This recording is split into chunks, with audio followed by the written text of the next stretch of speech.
ഇവർക്കാണ് ഈ സ്വർഗം കിട്ടുന്നത്. സുബ്ഹാനമൻ ജല്ല ജലാലു. അപ്പൊ ഞാൻ പറഞ്ഞു വന്നത്, ഉപദേശം ഫലിക്കും. സയദ്ദക്കറു മൻ യഖ്ശാ വയതജന്നബുഹൽ അഷ്ഖാ. പടച്ചോനെ പേടിയുള്ളവർക്ക് ഉപദേശം ഫലിക്കും, അവർ ഉപദേശം ഉൾക്കൊള്ളും. അതേസമയം ഉപദേശത്തിൽ നിന്ന് അകലം പാലിക്കും, അതിൽ നിന്ന് ഓടി ഒളിക്കും. അകലം പാലിക്കും ആര്? അൽ അഷ്ഖാ, കടുത്ത പരാജയം നേരിടുന്നവൻ. അവൻ ആരാന്നറിയോ? അല്ലദീ യസ്ലന്നാറൽ കുബ്റാ, ആ വലിയ നരകാഗ്നിയിൽ കത്തിക്കരിയുന്നവനാണ് അവൻ. കേട്ടോ, നരകാഗ്നിയിൽ പോയി കത്തിക്കരിയാനുള്ളവനാണ് അവൻ. അവൻ വഅദ് കേൾക്കൂല, വഅദ് കേട്ടിട്ട് നന്നാവൂല്ല. അതുകൊണ്ട് ഇന്ന് കേട്ട നരകത്തെക്കുറിച്ച് പേടി തോന്നുന്നുണ്ടോ? എങ്കിൽ നന്നായിക്കോ. അള്ളാനെ പേടിയുണ്ടെങ്കിൽ മാത്രമേ നന്നാകാൻ പറ്റുള്ളൂ. പിടുത്തം വിട്ട ധൈര്യമുള്ളവന് നന്നാകാൻ പറ്റില്ല.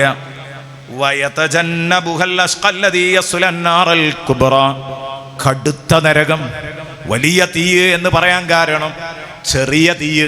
അതേതാ? ദുനിയാവിലെ തീയാണ്.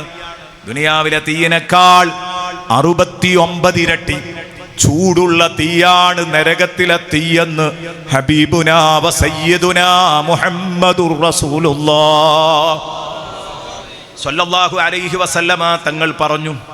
ഒരു ദിവസം മുത്തുനബി ഇങ്ങനെ വഅദ് പറയാണ്. ആ സമയത്താണ് ഹബീബ് സ്വല്ലല്ലാഹു അലൈഹി വസല്ലമ തങ്ങൾ പറഞ്ഞത്, വഖൂദുഹന്നാസു വൽ ഹിജാറ, ഈ നരകത്തിൽ കത്തിക്കുന്ന ഇന്ധനങ്ങൾ, അവിടെ കത്തിക്കുന്ന വിറക് മനുഷ്യരും കല്ലുമാണ് എന്ന് പറഞ്ഞപ്പം സദസ്സിലുള്ള ഒരു സ്വഹാബി, പടച്ചോനെ ഞാൻ ആ നരകത്തിന്റെ വിറകായി പോകുമോ എന്ന ഭയം കൊണ്ട് അദ്ദേഹം തേങ്ങി തേങ്ങി കരയുകയാണ്, പൊട്ടി പൊട്ടി കരയുകയാണ്. അള്ളാഹുവിന്റെ റസൂലേ, ഞാനതിൽ പെട്ടുപോകോന്ന് ചോദിച്ചിട്ട് അയാൾ കരഞ്ഞുകൊണ്ടിരിക്കുകയാണ്.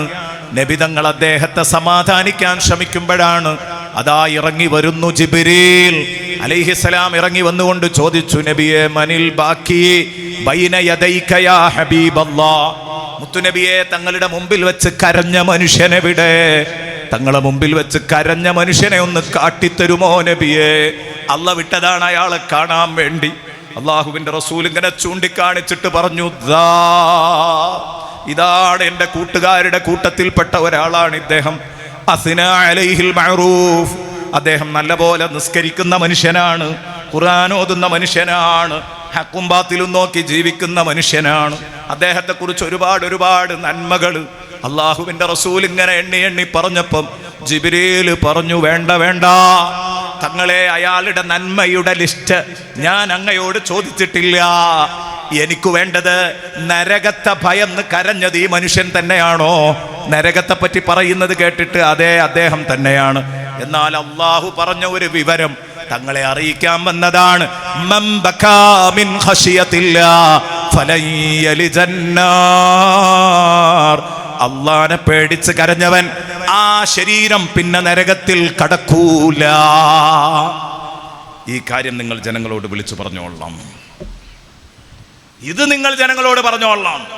അത് പറയാൻ വേണ്ടിയിട്ടാണ് ഞാൻ വന്നത്. അദ്ദേഹത്തോട് ആ വിവരം പറയാണ് സയ്യിദുനാ റസൂലുള്ളാഹി. സന്തോഷിച്ച മോനെ എന്ന് പറഞ്ഞിട്ട് അദ്ദേഹത്തോട് ആ വിവരം പറയുകയാണ്. ഞാൻ പറഞ്ഞു വന്നത്, എൻ്റെ പ്രിയപ്പെട്ട സുഹൃത്തുക്കളെ, നമ്മൾ ചിന്തിക്കണം. അല്ലാഹു തആല പറഞ്ഞു, അങ്ങനെ ആ നരകത്തിൽ പോയി കത്തിയെരിയും എന്നങ്ങോട്ട് പറയുമ്പോൾ അതോട് കരിഞ്ഞാണ്ട് തീരുകയാണെങ്കിൽ പിന്നെ ഒക്കെ കഴിയുമല്ലോ, പിന്നൊന്നും ഉണ്ടാവില്ലല്ലോ എന്ന് തോന്നും. അപ്പോഴാ പറയണത് സുമ്മ ലാ യമൂതു ഫീഹാ വലാ യഹ്യാ, പിന്നെ ആ നരകത്തിൽ അയാൾ മരിച്ചൂല.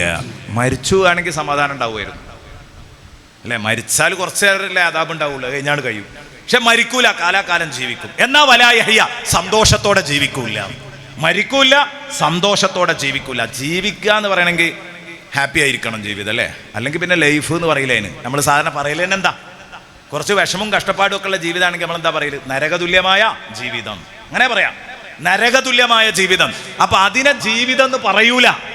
അതുകൊണ്ടാണ് സുമ്മ ലാ യമൂതു ഫീഹാ വലാ യഹ്യാ, പിന്നെ നരകത്തിലെ ഭാവിയിൽ മരണവുമില്ല, ഹയാത്തുമില്ല, സന്തോഷത്തോടുള്ള ഹയാത്തുമില്ല. അതുകൊണ്ട് ഒരു കാര്യം കട്ടായമായെന്ന് പറഞ്ഞേക്കാം, ഖദ് അഫ്ലഹ മൻ തസക്ക വദകറ സ്മ റബ്ബിഹി ഫസല്ല. ഖദ് അഫ്ലഹ മൻ തസക്ക, തീർച്ചയായിട്ടും ഉത്ബോധനം ഉൾക്കൊണ്ടതാരാണോ, വിശുദ്ധി നേടിയതാരാണോ, ഖൽബ് നന്നാക്കിയതാരാണോ, അവൻ നന്നായിരിക്കുന്നു, അവൻ വിജയിച്ചിരിക്കുന്നു. വദകറ സ്മ റബ്ബിഹി, എന്നിട്ട് അവന്റെ രക്ഷിതാവിന്റെ പേര് പറഞ്ഞവൻ, തക്ബീർ ചൊല്ലിയവൻ, വിശുദ്ധി നേടി, തക്ബീർ ചൊല്ലി, ദിക്ർ ചൊല്ലി, ഫസല്ല, നിസ്കരിച്ചവൻ. നിസ്കരിക്കാൻ നിൽക്കുന്നതിന് മുമ്പ് തക്ബീറത്തുൽ ഇഹ്റാം ചൊല്ലും. നിസ്കരിക്കുന്നതിന്റെ ഇടയിലൊക്കെ സുബ്ഹാന റബ്ബിയൽ അദീം വബിഹംദിഹി സുബ്ഹാന റബ്ബിയൽ അഅ്ലാ വബിഹംദിഹി റബ്ബിഗ്ഫിർലി വർഹംനി, ഇതൊക്കെ ദിക്റുകളാണ്. ഈ ദിക്റുകളൊക്കെ ചൊല്ലി അവൻ നിസ്കരിക്കുകയാണ്. ഖൽബ് നന്നായിട്ട് സ്ഫുടം ചെയ്തു എങ്കിൽ അവൻ വിജയിച്ചു കഴിഞ്ഞു. ഖൽബ് നന്നാക്കണം. മൻ തസക്ക വദകറ സ്മ റബ്ബിഹി, നാവ് നന്നാക്കണം. വദകറ സ്മ റബ്ബിഹി ഫസല്ല, നമ്മുടെ ശരീരത്തിന്റെ പ്രവർത്തനങ്ങൾ നന്നാക്കണം. അതാണ് നിസ്കാരം. മനുഷ്യൻ ശരീരം കൊണ്ട് ചെയ്യുന്ന ആരാധനകളിൽ ഏറ്റവും പ്രധാനപ്പെട്ടതാണ്. അതുകൊണ്ട് മനസ്സും നാക്കും അതുപോലെ തന്നെ അവയവങ്ങളും നന്നായാൽ, ഖൽബ് നന്നാവണം, നാവ് നന്നാവണം, അവയവങ്ങളൊക്കെ നന്നാവണം. ഖദ് അഫ്ലഹ മൻ തസക്ക വദകറ സ്മ റബ്ബിഹി ഫസല്ല. അല്ലാഹു ആ കൂട്ടത്തിൽ നമ്മളെ പെടുത്തി തരട്ടെ. അല്ലാഹു ആ കൂട്ടത്തിൽ നമ്മളെ പെടുത്തി തരട്ടെ. യാ അല്ലാഹ്, ഞങ്ങൾക്ക് സ്വർഗം നൽകണേ അല്ലാഹ്, ഞങ്ങളെ നന്നാക്കി തരണേ അല്ലാഹ്. ബഹുമാനപ്പെട്ട സയ്യിദ് അവറുകളുടെ കീഴിൽ നടക്കുന്ന ഈ ആത്മീയ വിപ്ലവം, അല്ലാഹുവേ, സ്വർഗത്തിലും ഈ മുഅ്മിനീങ്ങൾക്ക് ഇതുപോലെ ഒരുമിച്ചിരിക്കാൻ അല്ലാഹ് നീ തൗഫീഖ് കൊടുക്കണേ അല്ലാഹ്. ഞങ്ങൾക്കും തൗഫീഖ് തരണേ അല്ലാഹ്. പഠിച്ചോനെ, ഇതുപോലെ അങ്ങനെ ഇരുന്നാൽ എന്തൊരു സന്തോഷം ഉണ്ടാവില്ലേ. സ്വർഗത്തിൽ ഈ ഇരിക്കുന്ന കൂട്ടുകാരൊക്കെ നമുക്ക് ബന്ധപ്പെട്ടവരും ഒരുമിച്ച് സ്വർഗത്തിൽ എത്തിക്കിട്ടിയാൽ, അല്ലാഹ് ലഹും ഗുറഫുൻ മിൻ ഫൗഖിഹാ മബ്നിയ്യത്തുൻ എന്ന് പറഞ്ഞ ആ ലിസ്റ്റിൽ ഞങ്ങളെയും ഉൾപ്പെടുത്തണേ അല്ലാഹ്, ഞങ്ങളെയും ഉൾപ്പെടുത്തണേ അല്ലാഹ്. ലഹും ദുലലുൻ മിനന്നാർ മിൻ ഫൗഖിഹിം ദുലലുൻ മിനന്നാർ വമിൻ തഹ്തിഹിം ദുലൽ എന്ന് പറഞ്ഞ ആ മുകളിലും താഴെയൊക്കെ തീക്കുട പിടിച്ചു കൊടുക്കുന്ന ദുർഭകരിൽ, ദൗർഭാഗ്യം നിറഞ്ഞവരിൽ അല്ലാഹ് ഞങ്ങളെ പെടുത്തരുത് റഹ്മാനെ, ഞങ്ങളെ പെടുത്തരുത് റഹ്മാനെ, ഞങ്ങളെ നന്നാക്കി തരണേ അല്ലാഹ്. അല്ലാഹ് വജഅൽനാ ലിൽ മുത്തഖീന ഇമാമാ, അല്ലാഹുമ്മ ജഅൽനാ ലിൽ മുത്തഖീന ഇമാമാ. റബ്ബനാ ഹബ് ലനാ മിൻ അസ്വാജിനാ വദുരിയാതിനാ ഖുർറത അയുനിൻ വജഅൽനാ ലിൽ മുത്തഖീന ഇമാമാ. اللهم لا تجعلنا من الخاسرين الذين خسروا أنفسهم وأهليهم يوم القيامة. اللهم ربنا تقبل منا إنك أنت السميع العليم وتب علينا إنك أنت التواب الرحيم وارحمنا برحمتك يا أرحم الراحمين. وصلى الله